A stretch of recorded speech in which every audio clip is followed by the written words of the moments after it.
Good morning.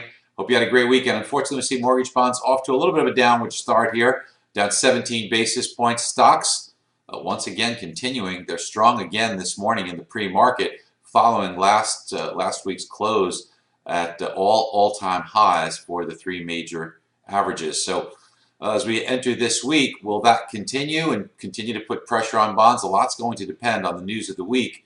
As we do have some housing data, of course, that'll be important, especially on the new home side.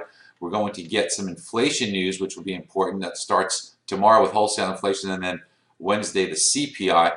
And the centerpiece, I think, this week is going to be Janet Yellen, who will be speaking in front of the Senate and the House Tuesday and Wednesday.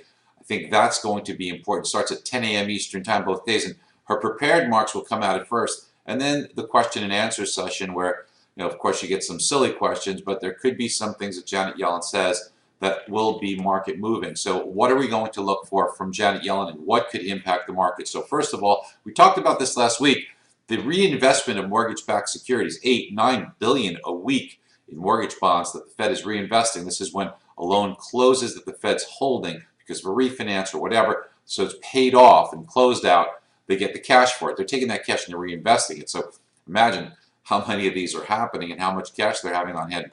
$8-9 billion a week that they're buying mortgage bonds with. If they stop doing this, or they signal they stop doing this, could have an impact on interest rates, pushing them higher, bond prices lower, as you'd have a big buyer come out of the program here in the Fed. So something to consider, something to watch out for, and it can move the market. So let's see if either Janet Yellen talks about it or if it's a question that comes up and what her response is going to be.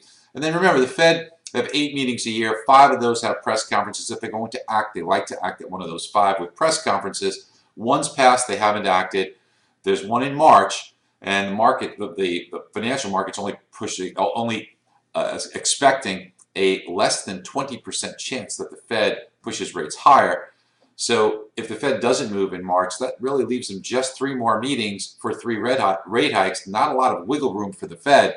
So it'll be interesting if Janet Yellen's comments maybe are a bit more hawkish, preparing the market for a potential move up. And look, let's face it, the job numbers have been strong.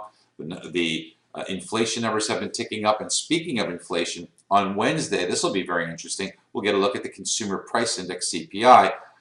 And I think that the core rate of CPI, which is closely watched year over year, that's a 2.2. I think that maybe moderates a little bit less, maybe drops to 2.1 or 2% even, but I think that drops a little bit.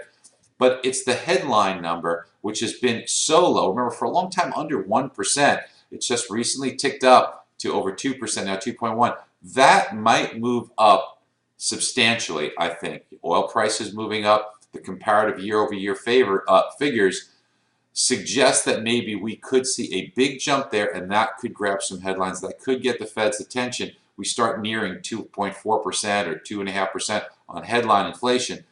The Fed may have to readjust its thinking, and the markets may have to readjust their expectations. So let's see how that comes out. It could be a really volatile day. Anyway, let's take a look at the charts here. We see, as I mentioned, we're down a little bit here. I wanted to take a look and show you some of the technical levels.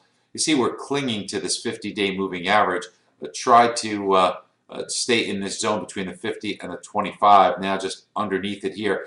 Not a great chart after this failure here to continue higher. Just have to be very careful. If we get underneath this Fibonacci level, things could get ugly. So we want to give it a chance here, start the day by floating.